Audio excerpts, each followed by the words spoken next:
by aid organization plan and is intended to address the issue of gender discrimination around the world.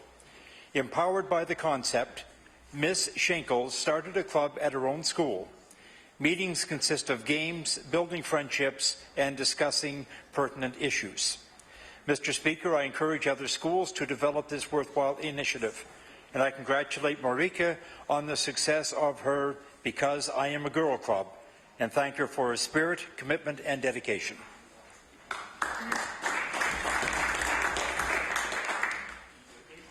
The Honourable Member for Lunenburg West with 20 seconds. Thank you, Mr. Speaker. On January 28th, the Lunenburg County Lifestyle Centre had the pleasure of hosting former NHL player Theo Fleury for a book signing. Mr. Fleury recently released his second book, co-written by Kim Barthel, titled Conversations with a Rattlesnake, a book meant to inspire and help others who have dealt with personal trauma such as Mr. Fleury. He speaks candidly about being sexually... Please. Time allotted for member statements has expired.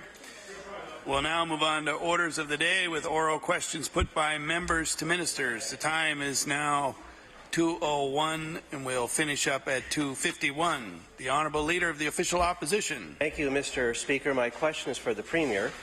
Today we learned that the government is going to increase 1,400 taxes and user fees in an attempt to raise another $8 million a year out of the pockets of hard-working Nova Scotians. Mr. Speaker, this directly breaks a Liberal campaign promise. As in the 2009 election, the Premier promised to freeze user fees, and in 2013, his campaign said, and I quote, and we'll table this, although it's not mentioned in the Liberal platform in 2013, a party spokesperson says there will not be an increase in user fees. And I'll table that for the benefit of the House. Mr. Speaker, I have a simple question for the Premier. Why is he increasing user fees after promising not to? The Honourable Premier. Thank you, Mr. Speaker. I'm glad the Conservative leader acknowledged the fact that it was not part of our campaign commitment, Mr. Speaker. More recently, as we were given the great pleasure by the people of the province of Nova Scotia to form government. I can tell you, though, Mr. Speaker, while in opposition, I asked many times, and from the former Conservative governments and the Democratic governments in this province, about the user fees, and they continued to tell me it's cost recovery, Mr. Speaker. So what we've done is we've taken those two parties at the word, Mr. Speaker, and used CPI to raise them, Mr. Speaker. The Honourable Leader of the Official Opposition on his first supplementary. Mr. Speaker, it's not the word of the opposition that's in question today. It's the word of the Premier. A spokesperson of his in 2013 said there'd be no increase in user fees.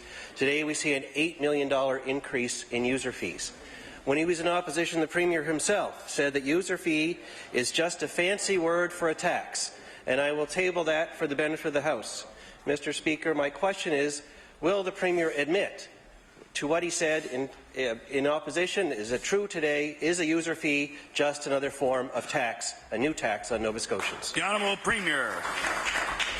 Mr. Speaker, as the honourable member would know, former members of the party who were in government clearly indicated that user fees were cost recovery. I heard members of the Democratic Party tell us that in the last 4 years, Mr. Speaker. He well knows that this is the increase today is a cost of living, Mr. Speaker, which is a normal cost recovery piece to these fees. Nova Scotians want to rely themselves on those services. Mr. Speaker, let me tell you, Mr. Speaker, Nova Scotians never have to get anything from me in writing when I tell them we deliver, unlike the Leader of the Conservative Party, Mr. Speaker. The Honourable...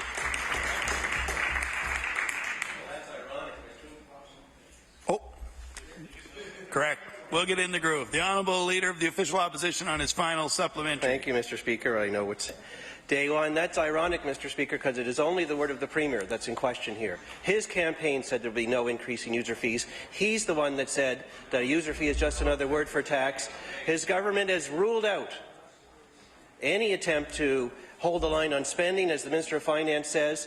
Now we know, when we talk about tough times, that the tough times are limited only to the taxpayers of Nova Scotia. So will the Premier admit that his plan is simply to increase their taxes and their user fees and break the word of his campaign spokesperson, his own platform from elections past? The Honourable Premier. Mr. Speaker, I want to first of all congratulate the Minister of Finance and all members of government for doing the tremendous work to be able so that so we as a government can deliver a budget to the people of this province, Mr. Speaker, which will show a clear path forward, which will begin to rein in spending in this province, Mr. Speaker, what has grew under both the Conservative Party and the Democratic Party. Mr. Speaker, finally, Nova Scotians got a government that's going to do exactly what they said they were going to do in a campaign. The Honourable Leader of the New Democratic Party. Thank you very much, Mr. Speaker. Mr. Speaker, my question for you is to the Premier. Mr. Speaker, last fall, the Premier said his government was on a course to reorganize the healthcare system. And on September 30th in this House, I'll table the Hansard, he told Nova Scotians that he was introducing legislation which was about, and I quote, protecting patients. It's about protecting workers. But, Mr. Speaker, since that legislation was introduced, we've seen unprecedented numbers of nurses retire, causing serious shortages. We've had the first code orange called at the Halifax Infirmary since the now Minister of Education was the then Health Minister. DHAs are over budget. ERs are closed more than normal. Does the honourable member have a question? Yes, Mr. Speaker. My question to the Premier is this. When will he acknowledge or explain how his plan to reorganize health care has done anything but create chaos for patients and healthcare workers? The Honourable Premier.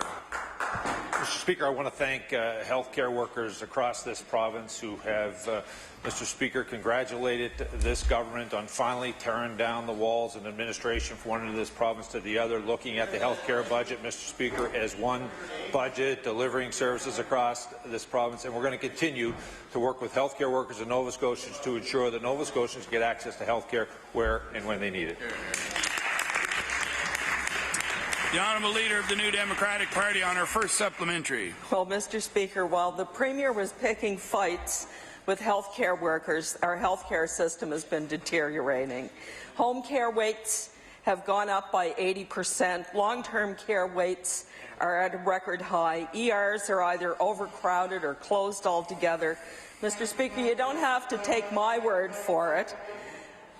A very reputable ER doctor said on CBC, Dr. Robert Martel, that Rome is burning and the managers of the system are fiddling with unions and governance structure, Mr. Speaker. So my question to the Premier is this. When can Nova Scotians expect a different approach to health care from the Premier and his government, one that shows respect for healthcare workers and puts the focus on patient care where it belongs? The Honourable Premier. Mr. Speaker, all of the decisions that our government have made around healthcare have been squarely focused on the patient and working, Mr. Speaker, with healthcare providers across this province. But we have a responsibility, though, Mr. Speaker. We have a responsibility to protect all Nova Scotians when it comes to the collective agreements and bargaining for a fair collective agreement for all Nova Scotians, Mr. Speaker, and we will continue to do so.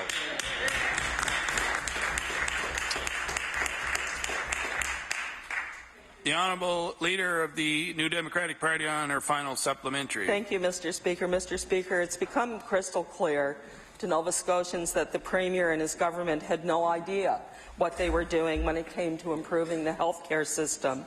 He and his government didn't respect workers, and patient care is getting worse. And in their futile effort to save money, they've thrown the entire system into chaos. So my question to the Premier is this.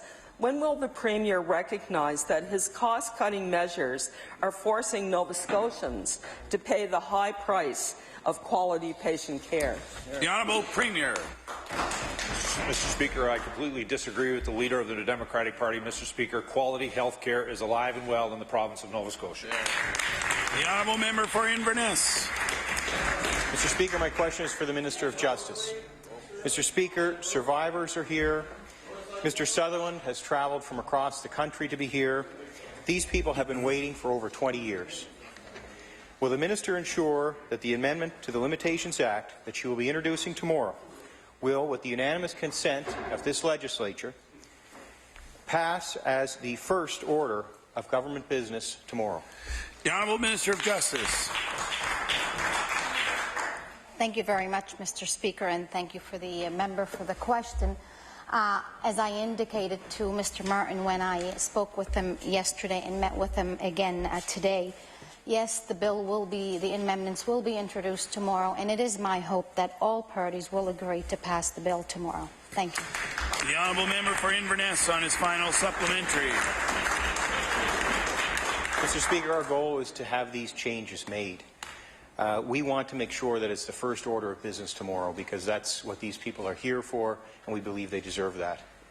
So, Mr. Speaker, I and many others question why this amendment was not included in the Minister's original Limitations Act, or why a similar amendment proposed to the government was not accepted and passed last fall. The Minister met with Mr. Martin this morning and has heard his story. Does the Minister now understand why this change is so important to survivors of sexual abuse and sexual assault? The Honourable Minister of Justice. Thank you very much, Mr. Speaker, and I will get directly to the question that's been asked, and that is this.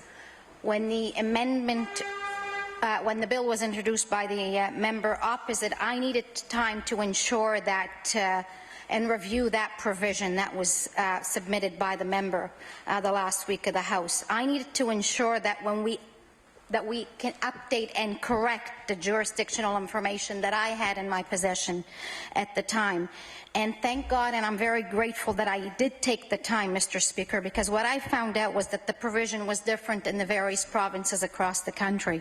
What I will be introducing tomorrow, Mr. Speaker, will further strengthen the protection for victims and will broaden that provision. Thank you. The Honourable Leader of the New Democratic Party. Thank you. Thank you very much, Mr. Speaker. Mr. Speaker, my question for you is to the Premier. Mr. Speaker, this week the McNeil government ran an ad in the Chronicle Herald boasting that it was making the healthcare system more affordable, and I'll table that, Mr. Speaker. But, Mr. Speaker, the evidence suggests the exact opposite. In fact, according to a March 3rd All Nova Scotia story, over the past year, while patient care has deteriorated across our province, DHA spending has ballooned, and it's currently $26 million over budget, Mr. Speaker. So my question is this. Can the Premier please explain to this House how allowing DHAs to go over budget by $26 million is making health care delivery more affordable? The Honourable Premier. Thank you, Mr. Speaker. Mr. Speaker, the ad that the Leader of the New Democratic Party introduced was a message to Nova Scotians to clearly tell them, Mr. Speaker, that as of April 1, the walls inside of our healthcare system will be finally torn down, and they will see, Mr. Speaker, a much more efficient healthcare system. The Honourable Leader of the New Democratic Party on her final supplementary. Thanks very much, Mr. Speaker. Mr. Speaker, the people of the province will need more than ads in the newspaper to tell them there are improvements in the health care system. They'd like to see the wait lists reduced, Mr. Speaker. Mr. Speaker, according to the same All Nova Scotia story, the Deputy Minister of Health wrote top DHA administrators in late February asking them to control costs because, and I quote, "The magnitude of this forecast is concerning." So my question to the Premier is this. Why did his government wait until the very last month of the fiscal year to ask soon-to-be out-of-work administrators to control spending? The Honourable Premier. Mr. Speaker, I appreciate the question from the Leader of the Democratic Party. After experiencing the opportunity and the great privilege of being given the privilege by Nova Scotians to come to government, we've discovered very quickly that we will not take an accounting lesson from the Democratic Party when it comes to balance of books. The Honourable Member for Pictou West. Thank you very much, Mr. Speaker. My question is for the Minister of Health. Recently, Nova Scotians learned about a Pictou woman who waited 3 days for a sexual assault examination. Mr. Speaker, she wasn't even able to shower for 3 days while she waited for the same team to travel from Antigonish to the Aberdeen Hospital. Nova Scotians have also been waiting over a year for the provincial sexual violence strategy, and one would wonder if the minister does not consider it urgent when he states that it will be completed sometime before the end of this mandate, and I'll table that statement. So I'm asking the minister if he will provide Nova Scotians with an update on the provincial sexual violence strategy, including specific dates on when real help and services will be implemented. The Honourable Minister of Health. Thank you very much, Mr. Speaker. And I want to thank the member opposite for the question, one that certainly has been very significant in terms of media coverage, but more importantly, drawing attention to a gap that does exist in service. I'm not prepared to say it is one of those single situations that come along, which is unfortunate. It is for my department to recognize that there are improvements to be made. But what I'm very pleased about, and maybe this is perhaps where the next part of the question can go, is that under the leadership of Minister of Community Services, we are going to see a comprehensive program developed and put in place, and I think you'll see it long before the end of our mandate. Thank you. The Honourable Member for Pictou West on her final supplementary. Mr. Speaker, services are not in place for these victims who need them, and they need them now. There are only 2 SANE teams in the whole province. Margaret Major, Executive Director of the Colchester Sexual Assault Centre, says the gap in services is unacceptable. To me, and she quotes, "If anyone is wanting a rape kit done, they should be able to access that at any hospital, period," and I'll table that. In the spring of 2013, while in opposition, the MLA for Bedford asked the NDP government to address the lack of SANE and medical services for victims of sexual assault. She asked, and I quote, "What advice does the Minister of Justice have for women who experience sexual violence in Yarmouth, for women in Cape Breton? How can they access these services?" And I'll table that statement. So here we are, 2 years later, under the Liberal government's watch. Does the member have a question? Yes, I do. I will also ask the Minister of Justice, what advice does she have for women who experience sexual violence in Yarmouth, for women in Cape Breton? How can they access these services? The Honourable Minister of Justice. Thank you very much, Mr. Speaker, and thank you for that question.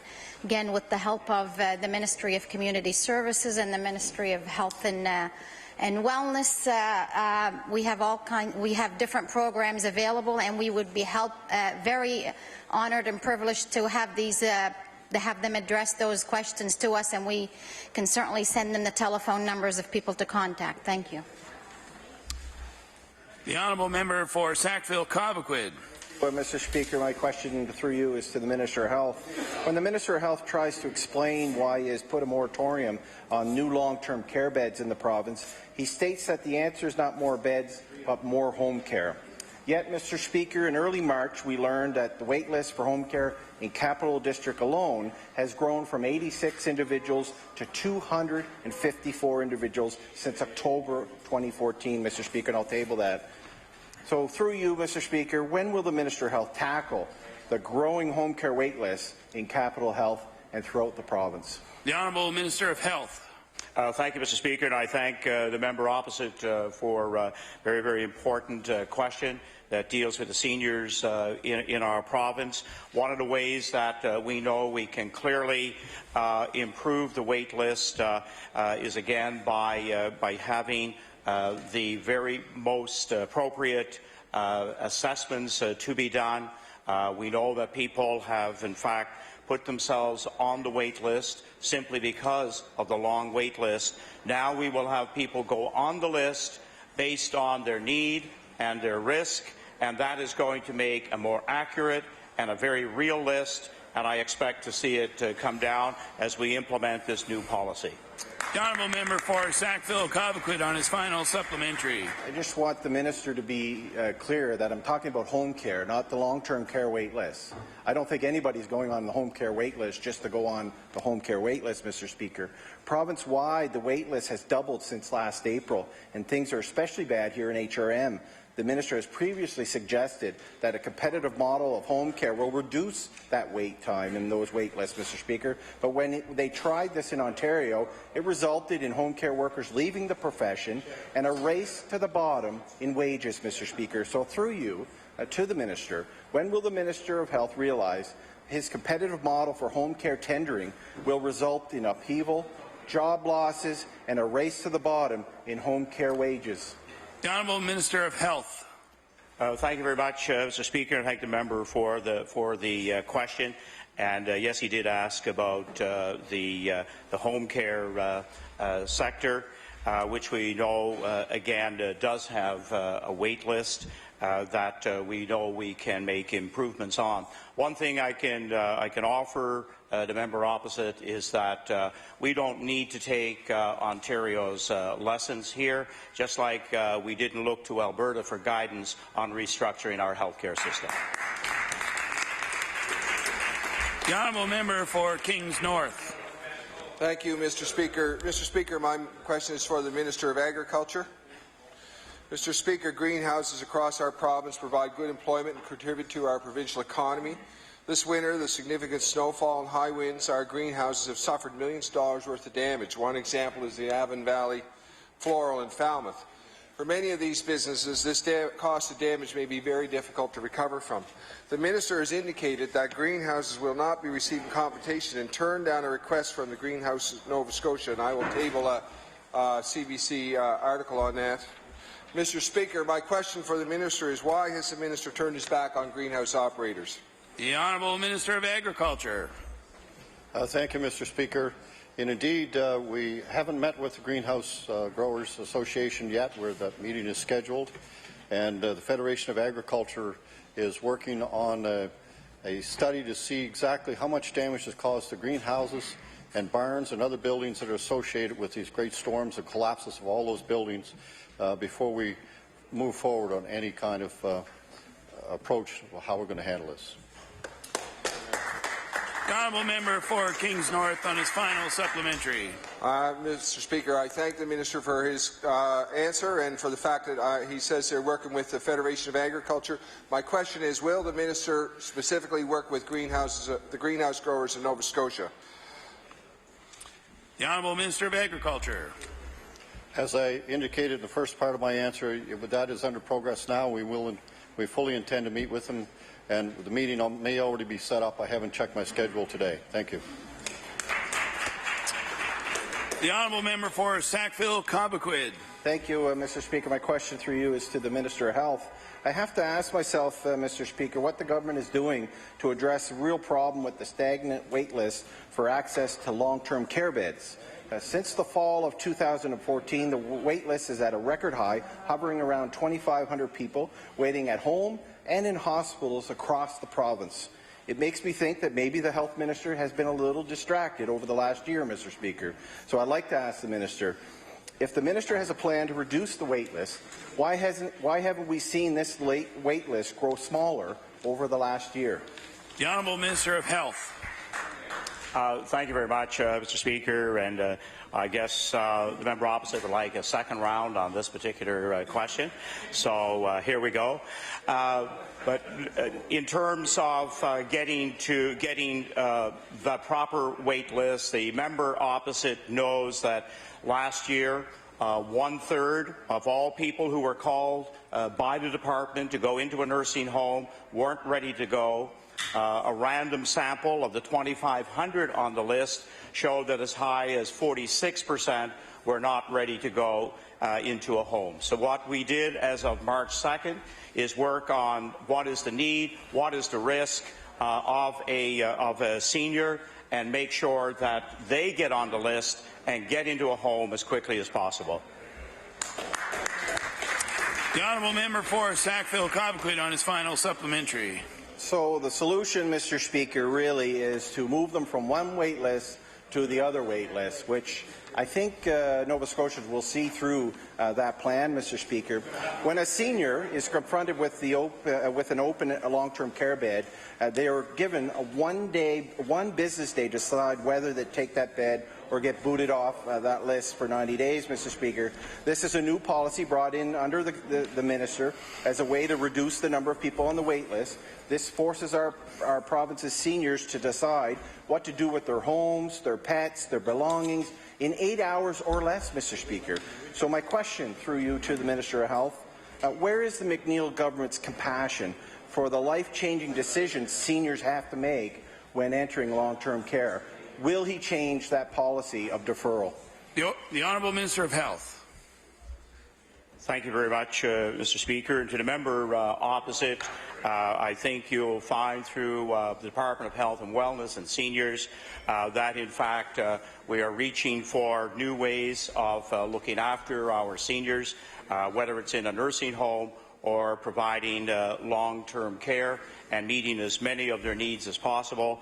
With the refresh of the continuing care strategy, the dementia strategy that will come out here very shortly, Nova Scotians will see that our compassion and concern is going to, in fact, be seen in the actions of this government.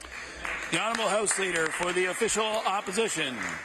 Thank you very much, Mr. Speaker. My question through you is the Minister responsible for the Emergency Measures Organization.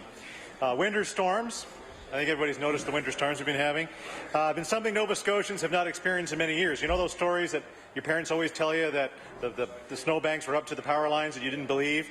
Well, I guess you believe them now because we've definitely seen it over the last number of months. Roofs have sustained widespread damage and collapse. For example, the Halifax Curling Club.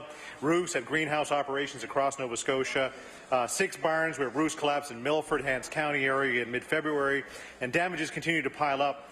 And now we have 40 millimetres of rain being forecast in parts of Nova Scotia. So my question to the Minister of EMO, does the Minister have a complete list of damage done to businesses and property of individuals and a total cost of these damages across the province? The Honourable Minister responsible for the Emergency Measures Organization.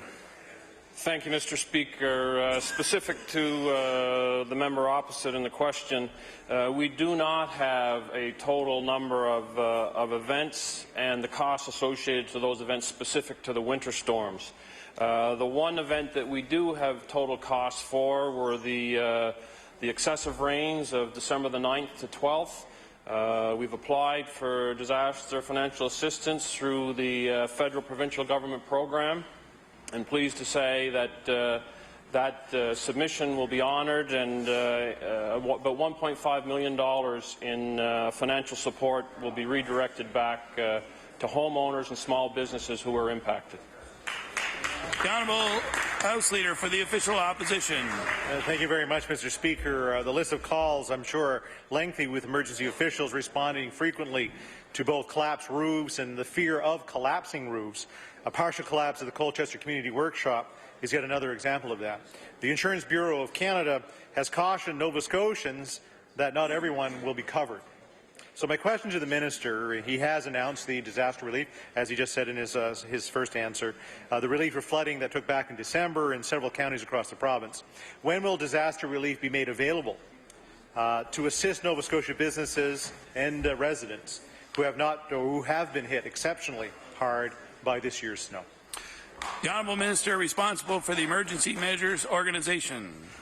Thank you, Mr. Speaker. The individual storms that the Minister opposite has referenced certainly has caused extensive damage. And as we speak, the circumstances of individual storms would be on record within individual municipalities.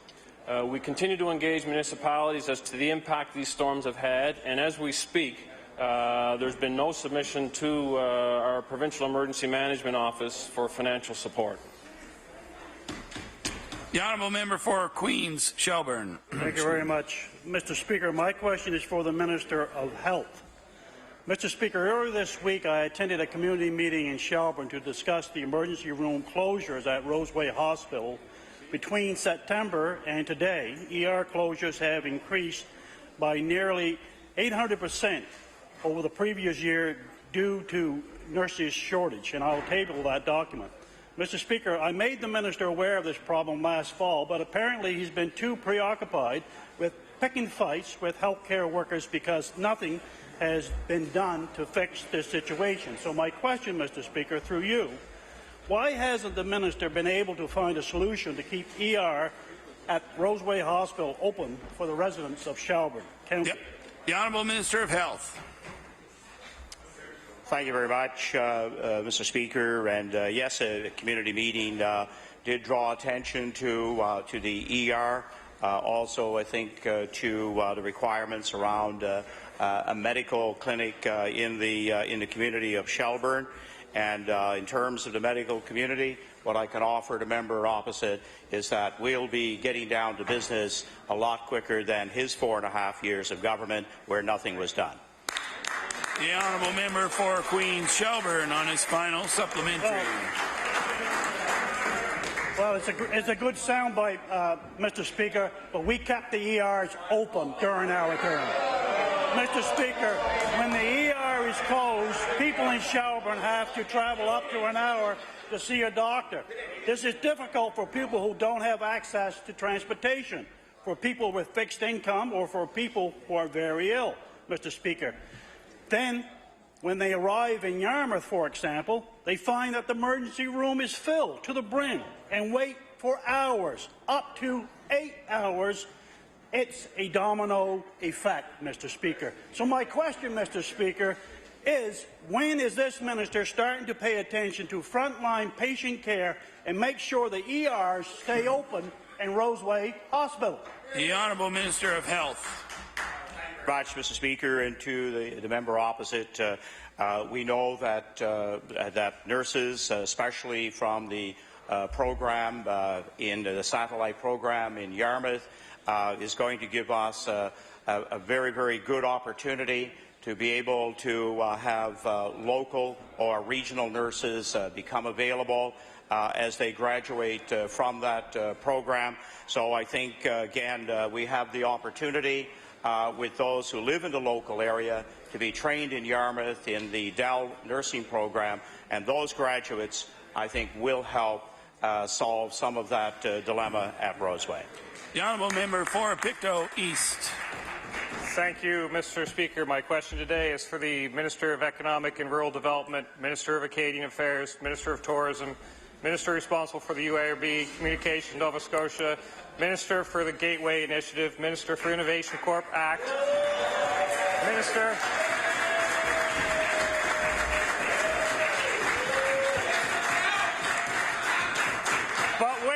But wait, there's more. Minister of NSBI, all in his capacity as the Minister of Energy. Does the member have a question? Following his meetings with industry stakeholders over the past several months, does the new minister agree with the former minister that industry supports the ban on hydraulic fracturing?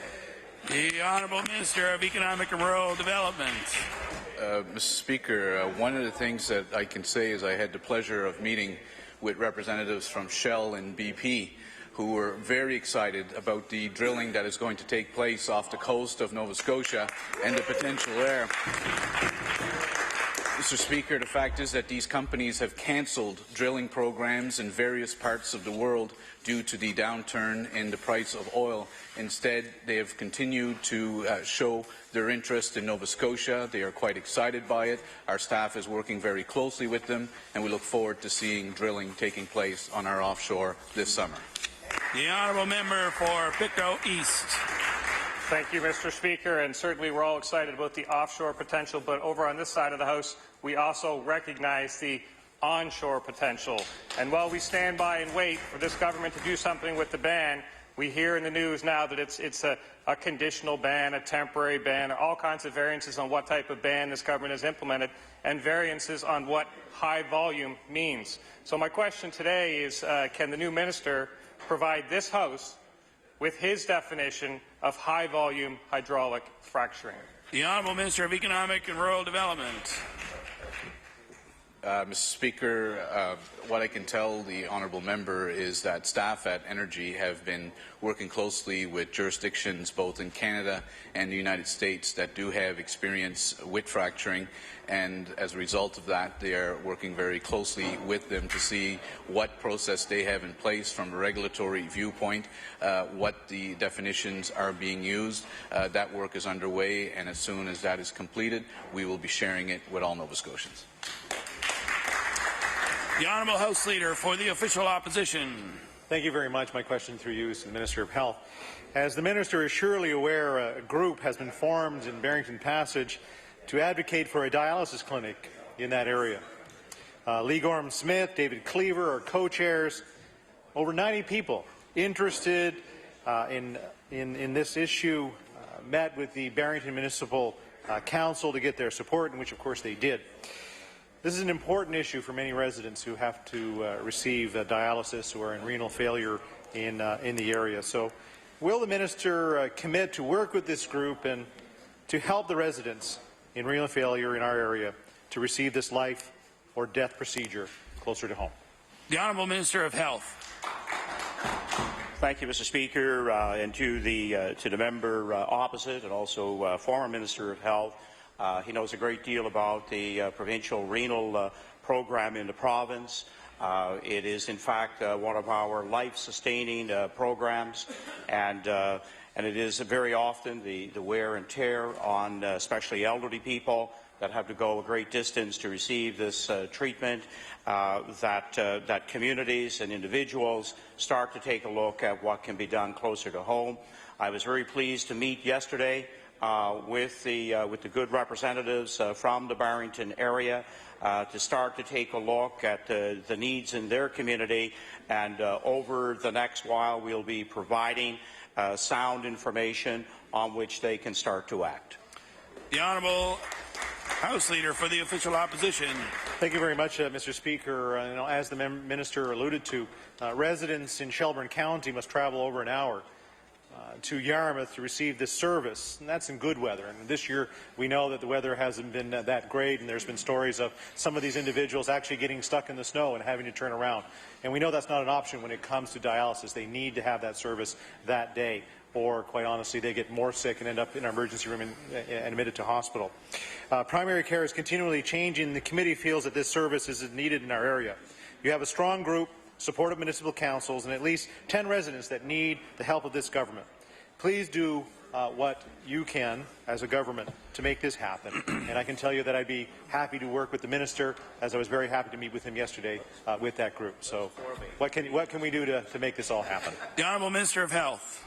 Thank you, Mr. Speaker. And to the member opposite, what I can commit to is to provide him and the working group in Barrington with some of the basic requirements, of course, before you can look at meeting what is necessary for a dialysis unit of some size, of some magnitude.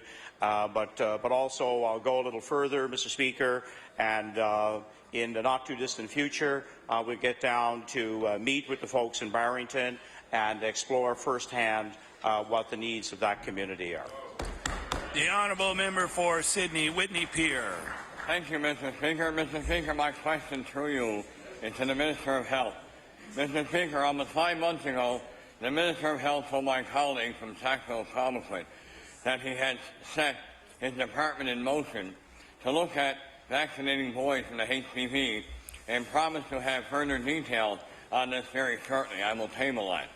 Unfortunately, Mr. Speaker, the Minister has not provided us with any further details or confirmed whether he has included the expansion of this vaccine in his department's budget. My question to you, Mr. Speaker, will the Minister of Health please tell us how much of his department's budget is dedicated to expanding the HPV vaccine this fiscal year? The Honourable Minister of Health. Thank you, Mr. Speaker, and to the member opposite, I want to first commend him for the great advocacy that he has done for getting this vaccine available to young Nova Scotians, to boys, of course, in particular, since there is a program for girls in our school system. So this, along with meningitis and a number of other vaccines, it's been very, very much a part of the work that our department has been doing to offer Nova Scotians greater access and availability of vaccines, which in fact can prevent, as we know, the human papilloma virus. So what I want to say to the member opposite this time is stay tuned. Our budget is not too far away. The honourable member for Sydney Whitney Pier on his final supplementary. Minister of Health for that answer.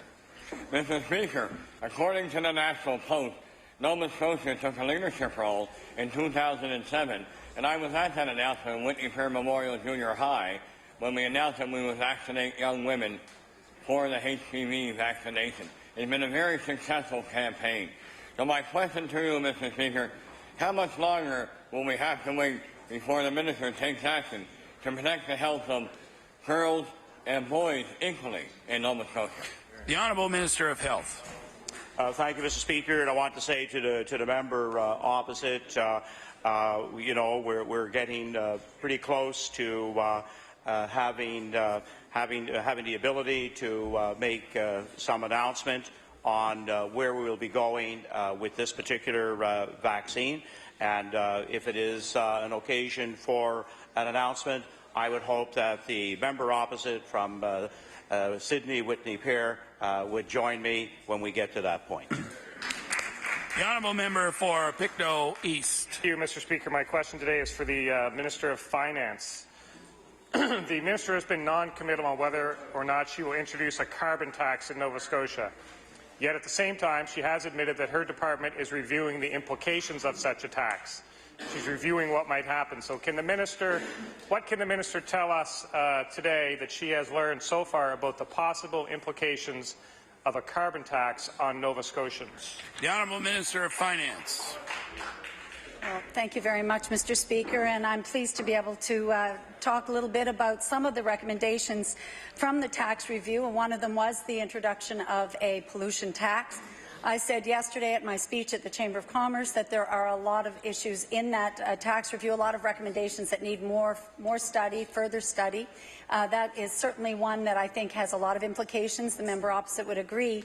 So in terms of the analysis right now, all I've looked at is the experience in British Columbia, which is in the report, which has been a positive experience. Tax rates have come down for individuals and for corporations. We know that it's a different jurisdiction in Nova Scotia, and we're still looking at the differences. Thank you.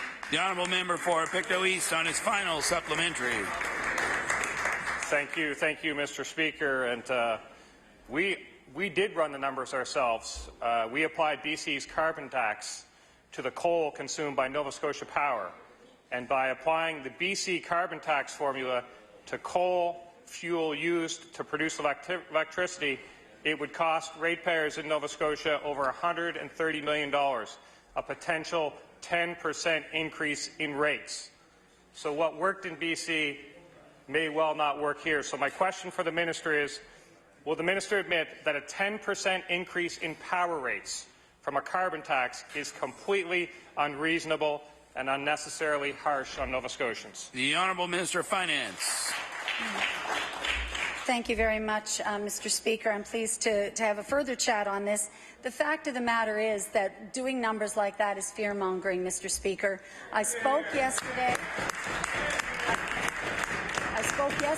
about the need to find other ways to get the revenue for our province. I spoke about our demographic challenges, about the declining number of people in the workforce and our reliance on income tax. So I would hope that members of the opposition will also be part of those discussions as we look for a sustainable way forward for all future governments in this province for future years as the province goes along.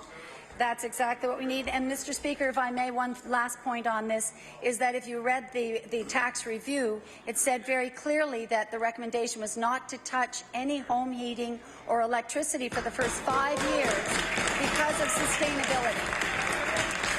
The honourable member for Queens Shelburne. Thank you very much, Mr. Speaker. Mr. Speaker, my question is to the Minister of Natural Resources, or should I say the Minister responsible for depopulation of rural Nova Scotia, now that he's introduced self-service machines, or as some locals call R2-D2s, into our provincial parks. Mr. Speaker, before we've even seen this year's budget, the McNeil's government has eliminated, I repeat, eliminated 80 jobs from rural parks and tourist destinations. Mr. Speaker, will the minister give us any indication how many more jobs in rural Nova Scotia he intends to eliminate from rural communities, or do we have to wait until April the 9th? The Honourable Minister of Natural Resources. Thank you very much, Mr. Speaker. The fact is, as the Premier and the Minister of Finance says, we have a lot of work to do to ensure that future generations of this province are not burdened by our current financial challenges. We need to review our programs. We need to review what we're doing. Parks are a part of that, Mr. Speaker. In fact, the 7 parks out of the 30, I believe, that we have that are camping that are impacted have very low occupancy rates. The park from the members riding opposite has a 20% occupancy rate. We're losing, on average, $3 for every one that goes into the parks. We know that that system is not sustainable, Mr. Speaker. We know parks are important to Nova Scotians. That's why we want to have a system in place that's sustainable so we can be proud of those parks for years to come. The Honourable Member for Queens Shelburne on his final supplementary. Thank you very much, Mr. Speaker. And quickly, R2-D2s do not pay taxes. Mr. Speaker, the Premier budget job cut threats aren't only coming from natural resources. We've also seen the Minister of Municipal Affairs threaten to cut from land registry, the register of motor vehicles, and from joint stocks. Mr. Speaker, my question to the Minister of Natural Resources, Minister responsible for R2-D2s, now that he's already been through one round, exactly what advice has he given to the Minister of Natural Resources given to the Minister of Municipal Affairs on how best to slash more good jobs in rural Nova Scotia? The Honourable Minister of Natural Resources. Mr. Speaker, all of our Cabinet colleagues work together to address the fiscal challenges that we have, and I work very closely with the Minister of Municipal Affairs along with all of my other colleagues on this side of the House. The fact is that our parks, there were some points of the year where there was more staff in those parks, Mr. Speaker, than actual campers. It is a very difficult decision, obviously, when there are employees that are impacted by these decisions. But if we want all of our parks to stay in place for years to come, to be sustainable and to be these places that we can be so proud of, Mr. Speaker, we need to move to a different model. This model has worked in other parts of the country and the United States to great success. The Honourable Member for Kings North. Mr. Speaker, my question is for the Minister of Agriculture. Mr. Speaker, a member of the BC Grain Producers Association told the BC Standing Committee on Finance and Government Services that the average farmer pays an extra $4,300 in carbon tax, and I will table that. Taxing our hard-working farmers, many of whom are struggling to make ends meet, is not the answer. Not only would a carbon tax take more money out of pockets of farmers, it would make them less competitive compared to farmers in other jurisdictions. Mr. Speaker, my question for the Minister is this. Does the Minister agree that it is irresponsible to unfairly penalise farmers and place the agricultural sector in jeopardy through the introduction of a carbon tax? The Honourable Minister of Agriculture. Thank you very much for that question. It's anything that adds cost to the farming industry would be a detriment. However, that's a decision would have to be made on the facts, whether it would indeed cost the farmers more, and we'd have to look at it at the time. The Honourable Member for Kings North. Mr. Speaker, thank you for that answer. Mr. Speaker, in a submission to the Carbon Tax Review in 2012 in British Columbia, a BC greenhouse industry representative said that a 5-acre greenhouse would pay $50,000 in carbon tax annually. The Ivany report does not tell us to kill our rural industries through excessive taxation. We need our farmers and agricultural businesses in order to get the provincial economy back on track and provide good jobs for hard-working Nova Scotians. My question for the Minister is, will the Minister today provide reassurance to Nova Scotia's agricultural sector by confirming that the Liberal government will not introduce a carbon tax? The Honourable Minister of Agriculture. Thank you, Mr. Speaker. I can assure the member opposite that we're doing everything we can to make the Nova Scotia farming industry more profitable and more in touch and indeed more cost-effective than they are today. The Honourable Member for Chester St. Margaret's. Thank you, Mr. Speaker. My question's to the Minister of Health and Wellness. Mr. Speaker, my party had a plan for taking care of seniors. It involved many things, including building new long-term care beds and renovating existing ones. In 2013, we announced $16 million for rebuilds of various long-term care homes, including Shoreham Village in Chester. My question through you, Mr. Speaker, is simple.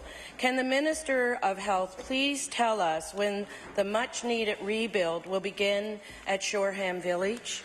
The Honourable Minister of Health and Wellness.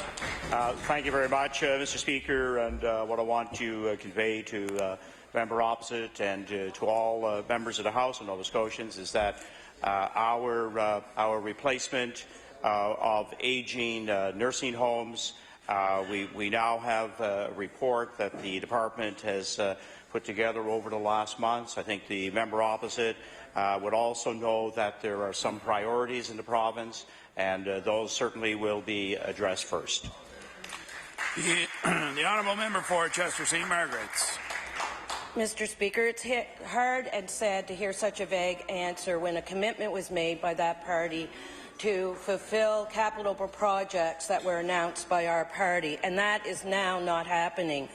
We know he has committed to he's not committed to creating any more long-term bids, and at least not even improving the current one. So my question through you, Mr. Speaker, is how long will our seniors and their families have to wait till the McNeil government commits to providing them with the long-term care that they said they were going to commit to? The Honourable Minister of Health and Wellness.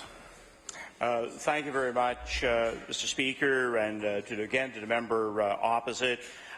We needed to put in place a plan that would work for Nova Scotians, one that would be sustainable for the long term.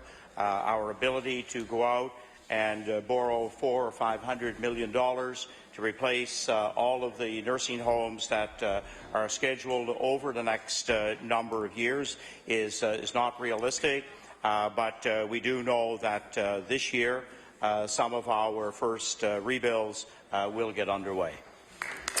The honourable member for Northside Westmount, 30 seconds. Thank you, Mr. Speaker. Mr. Speaker, my question is to the Minister of Labour and Advanced Education. Mr. Speaker, this June, thousands of students from across Nova Scotia will graduate high school with a plan to continue their education in September at a post-secondary institution. Unfortunately, parents and students have no idea what the full cost of their degree will be due to uncertainty around university tuition fees. Mr. Speaker, my question to the Minister is, can the Minister confirm whether the cap on tuition will increase or remain in place? Order, please. Time allotted for oral questions put by members to ministers has expired.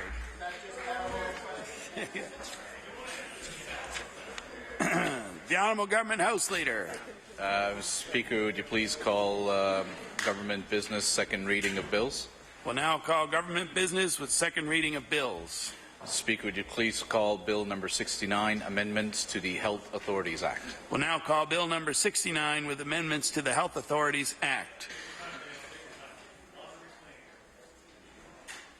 The Honourable Minister of Health. Thank you very much, Mr. Speaker, and I now move that Bill 69 be read a second time. Mr. Speaker, I'm pleased to speak to all members of the House today about amendments to the Health Authorities Act. These amendments allow a historic agreement between healthcare unions and government to take effect.